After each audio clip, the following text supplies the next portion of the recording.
Mga kapuso Encantadia Fever mabatyagan pinaagi sa nagkalain-laing nga gimmick. Ang Sangre Fever sa mga kapuso lantamunta sa pagtutok ni Tess Ordales. Ang gabi-gabi nga pagtutok sa mga exciting eksena sa Encantadia Chronicle Sangre wala nagatapos sa paglantaw lang sa telebisyon. Maguntubtob sa social media, puno sa nagkalain-lain nga Sangre memes.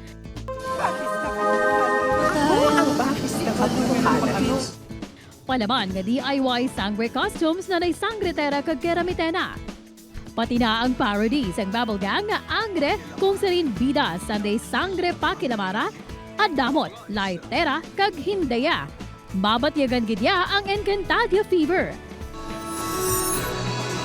Bisan pa ang pinaka-drive-thru, nag-transform nga daw kasubong nga lagusan sang mga sangre. Mismo si Sangretera Bianca Umali kag Nunong Imaw ang nagpanguna sa pagbukas ng lagusan.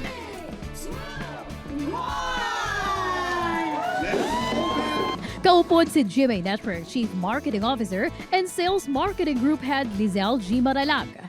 Ang collaboration ngayon sa tutipikal sa mga international shows lang, isa na subong ka-oportunidad para ipakigbahin ang kultura sa mga Pilipino. We were so excited about this. It took months of hard work and effort, blood, sweat, and tears, making sure that each and every detail, even insofar as the photo cards that you will get, really matches the characters that you see right now as far as the Sangres are concerned. Sa Quezon City, nakisadya with the fans si Sangretera. Ang sarap sa puso, kuya.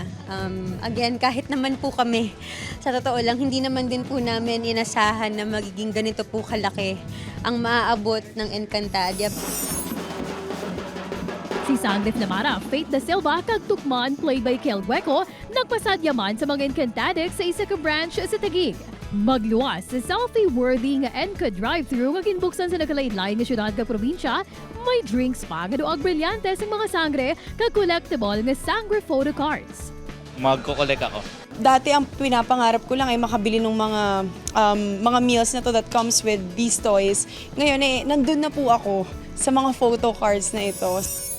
Sa Binyan, Laguna naman nagbisita sa Nay Sangre Dea Angel Guardian kag si Mantok played by Vito Gueco. Sobrang nakakakilig na meron kaming sangre meal. Sa Nay Sangre Adamos Calvin Miranda kag Sangre Lira Mikey Quintos naman ang nakisadya sa mga Encantadix sa San Fernando, Pampanga. It's a kind of wonderful experience today kasi I'm thankful na naimbitahan kami dito para makita na actually yung mga nangyayari at mga dumadaan na tao. Grabe yung pagkasaya nila. Encantadia is giving a feeling, parang meron siyang effect sa ating lahat na you're part of something bigger than yourself. And I think yun yung magic talaga ng Encantadia na hindi mawawala. Pero mga kapuso, balantayan kung magapadulong na bala si Tera sa Encantadia. Wala pa po tayo sa exciting part. Papunta pa lang tayo. Tatawid pa lang si Tera sa Encantadia. Sobrang dami pang mangyayari, kuya. Bantayan ang mas mainit pa ang mga eksena sa mga sangre sa Encantadia Chronicle Sangre, 8 p.m. pagkatapos sa 24 oras. Tess Ordales, One Western Visayas.